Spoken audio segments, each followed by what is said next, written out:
Muchísimas gracias por la invitación de nuevo. Para mí es un placer estar acá con ustedes tratando de hablar algo que un poco en la Argentina a veces es medio raro, porque normalmente medio con el mundo de los argentinos tenemos una relación medio dual, ¿no? Cuando hablamos muchas veces de los discursos, el mundo lo vemos como algo agresivo, como algo que en realidad nos hunde, como algo que no nos deja crecer, que no nos deja ser. Y sin embargo el mundo también es nuestra gran oportunidad. Es decir, uno puede tener dos actitudes frente al mundo. No sé si ustedes saben, pero cuando la palabra crisis en el ideograma chino es muy interesante porque se escribe con dos dibujos. Uno es peligro y el otro es oportunidad. Y siempre uno ante situaciones de crisis o situaciones de cambio puede tomar dos actitudes. La actitud del peligro. El peligro es temer lo que uno va a perder. Y eso te paraliza. Y eso te asusta. O uno puede tener la otra, que es la oportunidad, que no es paralizarte. ¿Qué te hace la oportunidad? Te moviliza, buscar la oportunidad. El mundo está cambiando de una manera fenomenal. Ya vamos a ver parte de esto. El mundo ya no es lo que era. El mundo que nosotros conocimos hasta los años 90 era uno. El mundo que tenemos desde el 2000 y que vamos a tener en los próximos años es totalmente otro. Entonces, este mundo a veces, cuando uno lo trata de interpretar, primero usa categorías del pasado. Y usar categorías del pasado a veces nos lleva a confusiones para adelante. Pero lo segundo también es que a veces quizás nos paraliza y decimos, wow, ¿qué es lo que puede pasar? La única forma de construir algo que nos paraliza, que vemos el peligro con la oportunidad, es conocerlo. Es invertir tiempo en conocerlo. Los argentinos con esto tenemos dos tipos de cuestiones. La primera, entramos al mundo muchas veces con muchos prejuicios. Tenemos ya preconcebido cómo creemos que es el mundo y empezamos a testear al mundo como nosotros creemos que es. Esto quizás viene un poco más para los porteños y un poco nuestra propia soberbia. Ustedes saben cómo se suicida un porteño, ¿no? Se sube a su ego y se tira. Es decir, que nosotros tenemos una valoración nosotros normalmente de que la forma en la que vemos nosotros es como el mundo está funcionando. Y lo cierto es que muchas veces el mundo no funciona como nosotros creemos que funciona. Entonces hay que empezar a indagarlo, hay que empezar a estudiarlo, hay que empezar a verlo. Y este es un poco el desafío, porque en la medida en que lo conoces, en la medida que lo entendés, lo podés predecir, y en la medida que lo podés predecir, podés ver la oportunidad. Y esta es un poco la idea. Buenos Aires, el mundo es esto, donde vamos a ver también experiencias acá de gente que se animó a ver el mundo y que el mundo efectivamente logró darles una oportunidad. Los que tengan miedo, los que vean el peligro, los que se asusten, no es este el lugar donde estar. Este es el lugar donde nosotros vamos a tratar de empezar a ver las oportunidades. Pero las oportunidades necesitan conocimiento, después necesitan voluntad, después necesitan trabajo. Hay que llevarlas adelante. Pero es un cambio de actitud mental. El mundo no es más un peligro para nosotros. El mundo es nuestra oportunidad. Hay que entenderlo para después agarrarlo. Y de eso trata esta charla. Vamos a ver cómo es Buenos Aires al mundo. Esto es lo primero que tenemos que entender. A ver, primero que funcione. Miren estos datos. Mira, hasta ahora disparo yo, pero dale para adelante si no. Tengo el automático que dice, dale para adelante. ¿Les gusta hasta ahí, hasta principales indicadores se está viendo? Muy bien. El largo plazo. Esto es lo importante que nosotros tenemos que saber. La población hoy en el mundo somos 7.000 millones de habitantes. En el 2050 vamos a ser cerca de 9.000 millones de habitantes. ¿Ya? O sea, que el mundo en los próximos 40 años va a tener 2.000 millones de habitantes más. Pero no es tanta esa la revolución, porque la cantidad de población viene creciendo a tasas decrecientes. ¿Dónde está la gran revolución que hay en el nuevo mundo? Es esta. En este año 2014 se calcula que la clase media en el mundo son 2.000 millones de personas. Lo interesante es que en el 2050 va a ser de 5.000 millones de personas. Mientras toda la población va a crecer 2.000, la clase media va a crecer en 3.000. ¿Qué significa esta clase media? ¿Cuál es la diferencia entre ser pobre y pasar a ser clase media? La definición que estamos usando ahí son personas que ganan $5 por día. Eso es clase media en el mundo. ¿Sí? ¿Y esta definición qué es? Es pasar a consumir más. ¿Qué es dejar de ser pobre? ¿Es pasar a qué? A consumir más. Pasar a consumir alimentos más, pasar a consumir quizás una casa mejor, empezar a consumir un automóvil, empezar a comer mejor, empezar a tener ¿qué? Más necesidades. Y esas necesidades empiezan a generar ¿qué? La capacidad de producir cada vez más. Y tenemos un pequeño problema. La cantidad de tierra disponible es exactamente la misma.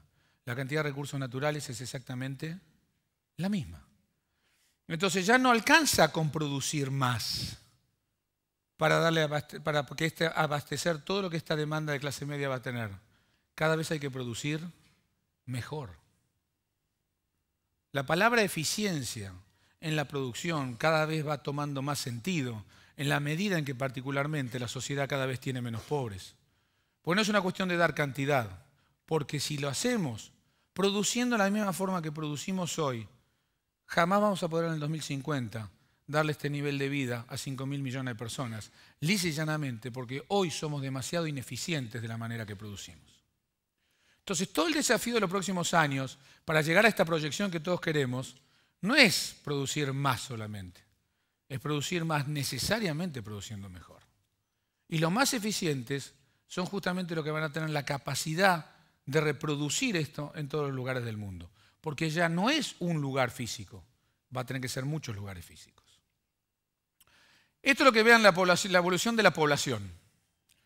Miren China, en el 2010, 1.330 millones de habitantes, 1.384, 1.391 en el 2030, después 1.358 y 1.303. Bajaría si es que no se empieza a aplicar el cambio que en China está sucediendo hoy, que es que se elimina la política de un hijo por familia. Ustedes saben que hasta ahora las familias chinas están autorizadas a tener un solo hijo por familia. Como esta proyección ya está dando que China efectivamente va a empezar a tener menos población, a partir del 2016 el gobierno chino está empezando a eliminarlo y va a permitir que sean 2 hijos. Si esto es así, va a haber que rehacer estas proyecciones, porque a partir del 2030, en lugar de estar bajando la población, quizás la población sigue subiendo. No como va a ser el país más poblado del mundo, que va a ser ¿qué? India, que tiene 1.170 millones, 1.300, 1.400, 1.500, 1.600. El país más poblado del mundo, cuando uno proyecta, ya no es China, es India. Y el país que posiblemente más crezca a partir del 2030 no va a ser China, sino que va a ser India. Y ustedes entre estos dos países, de los 9.000 millones de habitantes, 1.300 más 1.700, 3.000, tenemos el 33% de la población. Entre el 33% y el 35% de la población va a estar en solamente 2 países. Y después que tenemos Brasil, que de 201 va a crecer a 260. Rusia no, miren Rusia, de 139 a 109. O los rusos empiezan a tener mejor eficacia a la hora de reproducir, o están jodidos. Estados Unidos va a crecer. Pero miren Alemania, de 81, 71. Francia de 64, 69. Japón de 127, 107. Sudáfrica de 49, igual. Corea del Sur del 48, 43. ¿Qué es lo que está empezando a pasar? ¿Este crecimiento de la población que les digo a todos ustedes va a suceder en todo el mundo? ¿Va a ser parejo? ¿Todo el mundo va a crecer su población? Y la respuesta es no. Algunos van a crecer, pero otros van a decrecer. ¿Qué tienen en común los que decrecen? Alemania, Japón, Corea del Sur, que los niveles de vida son altos. Es decir, los países cuyo PBI per cápita son los más desarrollados, la cantidad de población que tienen va a empezar ¿a qué? A descender. ¿A excepción de quién? Estados Unidos, que quizás de 308 pasa a 422. ¿Pero por qué es el cambio en Estados Unidos? ¿Qué cambio de composición interna va a tener los Estados Unidos? ¿Cuál va a ser el principal idioma de Estados Unidos en el 2050? El Spanglish, tampoco español. Porque la población latina va a ser ¿qué? La primera minoría. Entonces, ¿de qué mundo estamos hablando? ¿Qué mundo el que estuvimos viendo va a ser efectivamente el que tengamos que ver para adelante? ¿Qué va a pasar con América Latina? Argentina, en principio, de 41, tendría 53. Como esto es el 2050, ustedes se los va a ver activos a partir de esta fecha. Digo, van a tener chicos a partir de esta fecha, pues si no. Bolivia, de 9 a 16, Brasil de 200 a 260, Chile de 16 a 19, Colombia de 44 a 56, México de 112 a 147, Paraguay de 6 a 8, Perú de 28 a 36, Uruguay más o menos, y Venezuela también creciendo. ¿Qué tenemos entonces? Que el crecimiento de la población en América Latina sigue ¿qué? Firme. O sea, de los continentes que crezcan en población, América Latina va a ser uno de los que va a crecer firme. Mientras todo esto estamos viéndolo, es un crecimiento de la población muy, pero muy importante. O sea que estamos en un continente en que el futuro poblacional estamos viéndolo joven. ¿Cuál es el problema cuando uno mira como Alemania este caso? Mira el caso de Alemania en el 2050. ¿Saben cuál es la proyección, la estimación de la edad, de la mediana de edad que va a tener Alemania? O sea, básicamente la edad promedio que tienen los alemanes en el 2050 va a ser 51 años. Es decir, los menores de 50 van a ser pendex, lo cual para mí es ideal. Lo que pasa es que cuando sea el 2050 yo voy a hacer, no, nada, voy a hacer nada ya a esta altura de partida. Pero ¿qué es lo interesante? Es que vas a tener una población básicamente que vieja. Es una población que tiende a ¿qué? A no innovar. Tiene una población que tiende a no ser un mercado muy interesante. Los mercados más modernos e interesantes van a ser justamente India y va a ser justamente también América Latina. Va a estar Singapur, por supuesto, va a estar Indonesia. Indonesia hoy tiene 240 millones de habitantes, se calcula que va a tener más de 440 para el año 2050 y es la tercera economía más importante de Asia, cosa que todos ustedes saben. De Indonesia. Lo siguen mucho, ¿no? Me parece muy interesante porque mucha gente joven en Argentina sabe más de Grecia que de Indonesia, cuando en el futuro su nivel de vida y su trabajo va a depender más de los indonesios que de los griegos. Pero este es el otro cambio. Porque vos me decís, bueno, Tomás, pero en realidad India siempre tuvo un montón de habitantes, al fin y al cabo China siempre tuvo un montón de habitantes, pero ¿qué es lo que está cambiando? Y lo que es el cambio que yo le dije del nuevo mundo. Esto es el PBI del G7 y este es el PBI del E7. ¿Qué es el G7? El G7 son los 7 países desarrollados. Estados Unidos, Alemania, Japón, Francia, Inglaterra, Canadá y no sé, y me olvido de uno. No, Brasil es E7. Brasil es E7. Y después, no, Australia es E7. Puede ser Italia. Esto es a valor de mercado, el tamaño relativo. En el año 2009, del PBI, el PBI de los G7 era más del doble del E7. En el 2050, el G7 va a ser mucho más grande que el G7. Y esto es a paridad poder de compra, esto es en dólares, esto es a tipo de cambio de dólares. Y esto es en paridad poder de compra. Paridad poder de compra significa la cantidad de transacciones que hace una economía. Por ejemplo, para que entiendan bien, si yo me corto, qué ridículo iba a ser si yo me corto el pelo, pero bueno, si pongámoslo, ejemplo ridículo. Si yo voy a la peluquería en China o yo voy a la peluquería de Estados Unidos, el evento económico, el suceso económico es el mismo. Es decir, yo fui a la peluquera, el peluquero me cortó el pelo. ¿Cuál es la diferencia? Que en China salís y pagás $1, en Estados Unidos salís y pagás $10. Entonces, ¿qué es el PPP? El PPP es en cantidad de transacciones económicas, o sea, las que efectivamente existen. En MER, es en tipo de cambio. En los países desarrollados, muchos de los servicios, sobre todo que las sociedades son de servicios, los servicios son ¿qué? Más caros que en los países no desarrollados. Por eso se calculan las dos. Pero aún en tipo de cambio, o aún en PPP, pero sobre todo en PPP, lo que hoy es más bajo en el 2009, en el 2050 va a ser el doble. ¿Qué es lo que está pasando? Que lo que es el G7 de los países desarrollados, que explican buena parte del PBI en el 2009, en el 2050 van a explicar una parte que chica. Entonces el cambio no es solo poblacional. El cambio no es solo que va a haber más hindúes o más chinos, sino que los hindúes y los chinos van a ser mucho más ricos y que la producción económica de hindúes, chinos, asiáticos, africanos y América Latina va a ser mucho más grande que la de Europa, Estados Unidos y Japón. Y ese es un cambio fenomenal. Porque si ustedes quieren empezar a ver el mundo va a empezar ¿por dónde? Por América Latina. Después, ¿por dónde tiene que ir? Por África. Después tiene que ir por Asia.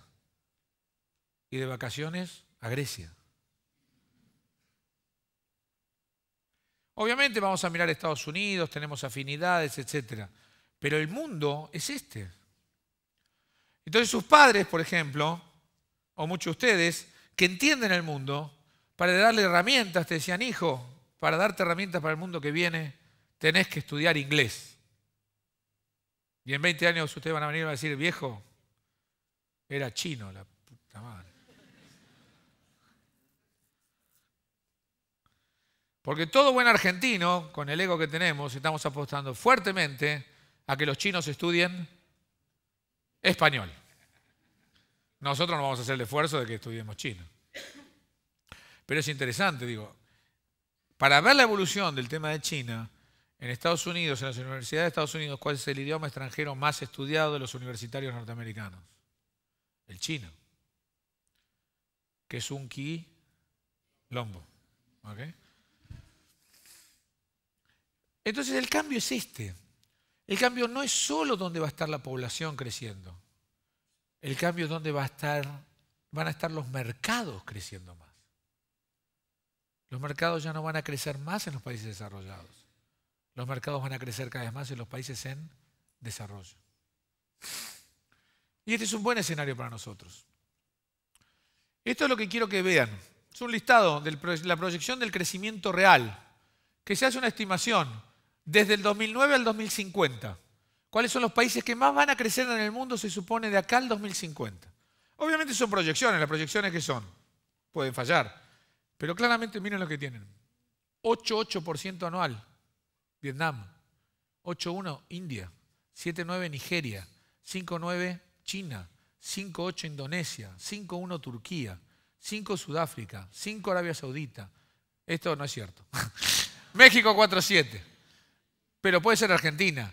4,4%. Rusia, Corea, Australia, Estados Unidos, Reino Unido, Canadá, Japón. ¿Dónde está el crecimiento? Y miren el diferencial del crecimiento. Cuando uno mira el promedio anual de crecimiento de la población, ¿ven? La población, no solamente el PBI cada vez crece menos, sino que la población totalmente baja. Estos son claramente mercados que entienden a qué. A morirse, a no ser dinámicos. Italia va a quedar como un hermoso país para ir de vacaciones. Para hacer negocios, vamos a tener que empezar a ir acá. ¿Y cuál es el problema? Que el desafío es distinto, la cultura es distinta. ¿Cómo nos sentimos nosotros los argentinos si vamos a Italia?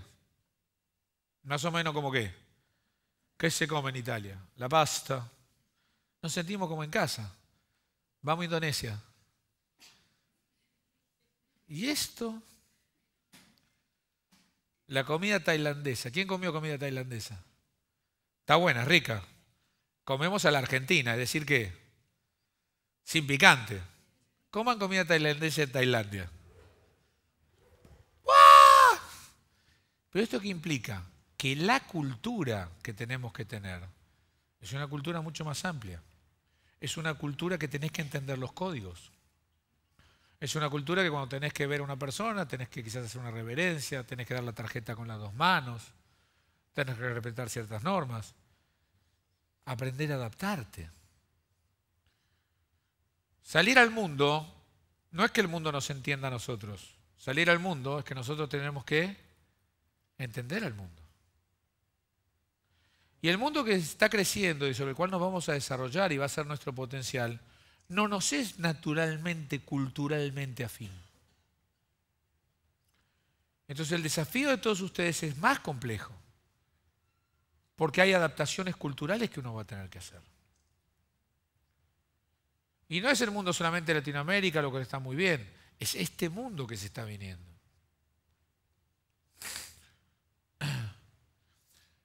¿Cómo va a ser la población en nuestros países?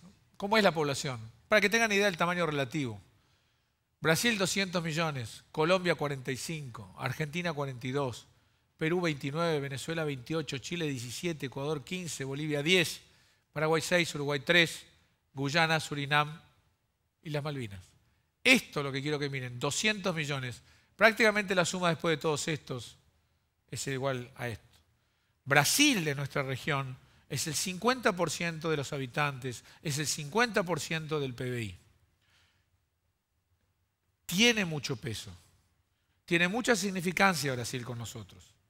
Y es evidente que cuando uno quiere ir y tratar de conquistar, Brasil se ve enseguida como un mercado muy interesante donde uno puede conseguir volumen rápidamente. Pero también es cierto que si uno mira el resto de América Latina sumada, es Brasil. Y cuando uno va a Colombia, va a Chile, va a Perú, va a Ecuador, hay un montón de cuestiones comunes. Y de hecho los países latinoamericanos se están juntando. Ustedes no sé si saben, pero tanto Chile, Perú, México y Colombia firmaron en el año 2011 un acuerdo que se llama la Alianza del Pacífico, en el cual ellos están ya con tratado de libre comercio entre ellos, ya pueden libremente trabajar cualquiera de ellos en cualquiera de los países. Es decir, estamos hacia un proceso de integración de un mercado que está creciendo mucho. Y Latinoamérica está creciendo mucho. Y es el primer desafío de la parte del mundo. ¿Qué es lo que tenemos nosotros? Que el PBI per cápita sigue teniendo mucha dispersión. Paraguay, Bolivia, Ecuador siguen estando por debajo, digamos, de lo que es. Pero sí es cierto que si uno va viendo, esto cada vez se va achicando más. La brecha dentro de América Latina se va achicando, porque los países que más están creciendo son Bolivia, Paraguay, Perú, Colombia. Estos países están creciendo más que el resto. Entonces el crecimiento de estos países está haciendo que el diferencial, las diferencias que había entre los países latinoamericanos se está tendiendo a ¿qué? A achicar.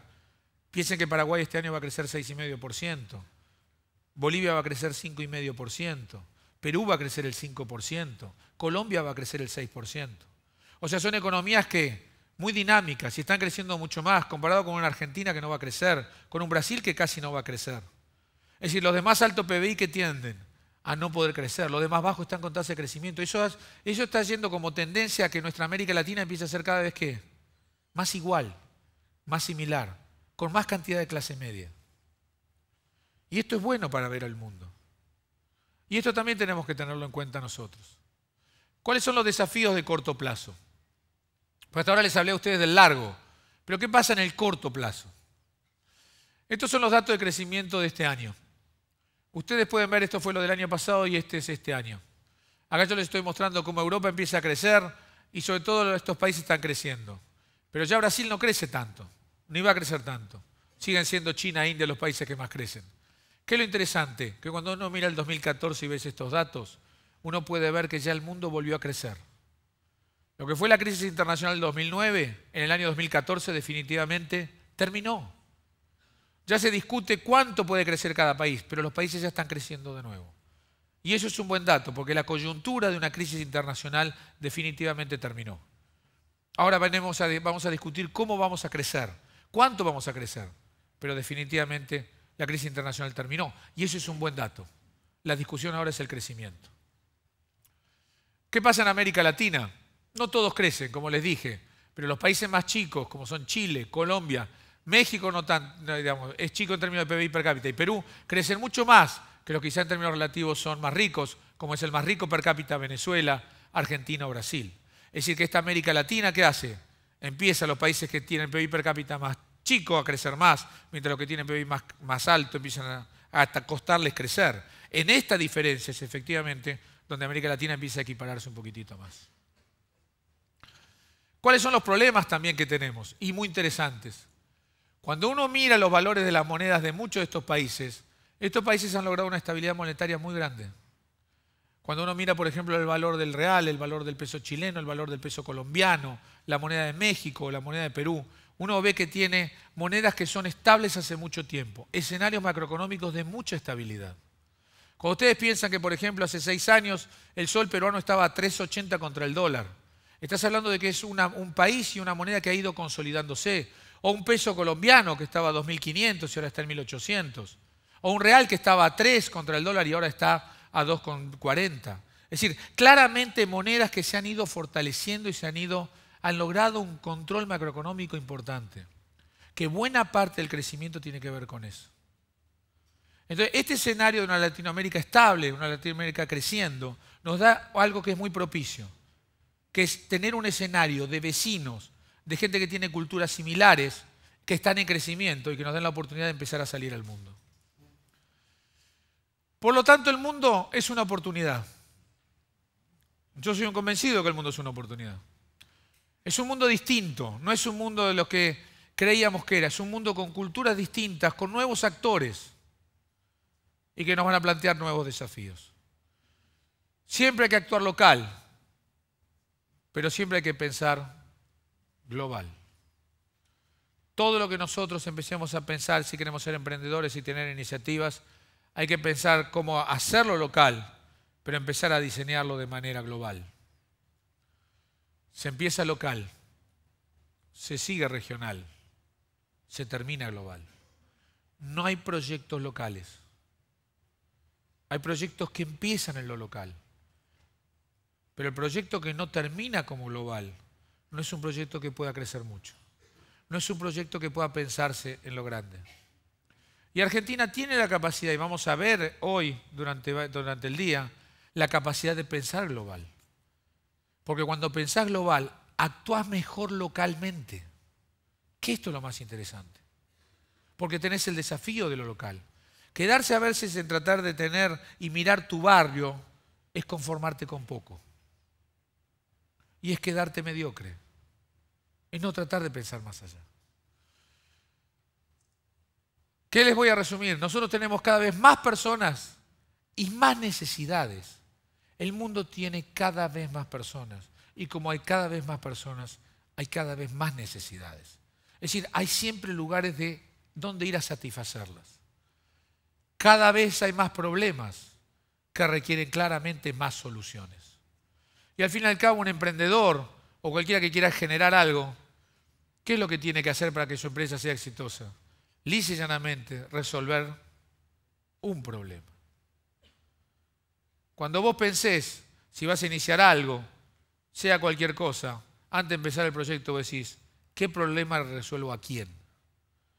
Y tu empresa va a ser muy exitosa cuando le resuelvas un problema a mucha gente. Y no va a ser exitosa cuando trates de resolverle muchos problemas a poca gente. El desafío es ese. Es un problema a mucha gente. Porque necesitamos ser cada vez mejores, cada vez trabajar mejor y cada vez tenemos que hacer lo que sabemos hacer mejor. El que quiere armar un proyecto que es para poca gente con muchos problemas a solucionar, no es el mundo como funciona ahora.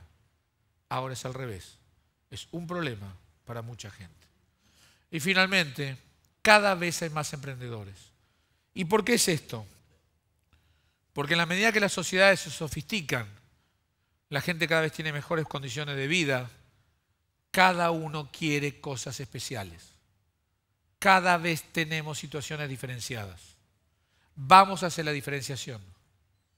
Y esto es interesante, porque entonces no requiere de una empresa grande que nuevamente solucione muchos problemas, sino que va a necesitar gente especializada en solucionar muchos problemas, pero solucionarlos de a poco. Y los problemas van a empezar a aparecer cada vez más. Entonces, cada vez que vamos a necesitar, cada vez más emprendedores. Miren, cualquier país con población creciente, si quiere solucionar el empleo, no es cuestión de poner muchas empresas grandes que generen mucho empleo. Ya el mundo no funciona así. Uno necesita muchas empresas que generen muchos empleos. Entonces, el ser emprendedor no es ni mejor ni peor que nadie. Es un rol en la sociedad. Como ser un buen empleado es excelente. No hay buenos emprendedores si no tiene buenos empleados. Pero lo que sí es cierto, que emprender, pensar local e ir global es el desafío de lo que se viene. Y yo creo que Argentina tiene muchísimas condiciones para hacer eso. Y tiene que tratar de romper algo en la cabeza, que es que nosotros tenemos que empezar a ver el mundo como una oportunidad y el mundo no un peligro. Espero que ustedes sean parte de ese desafío. Muchísimas gracias.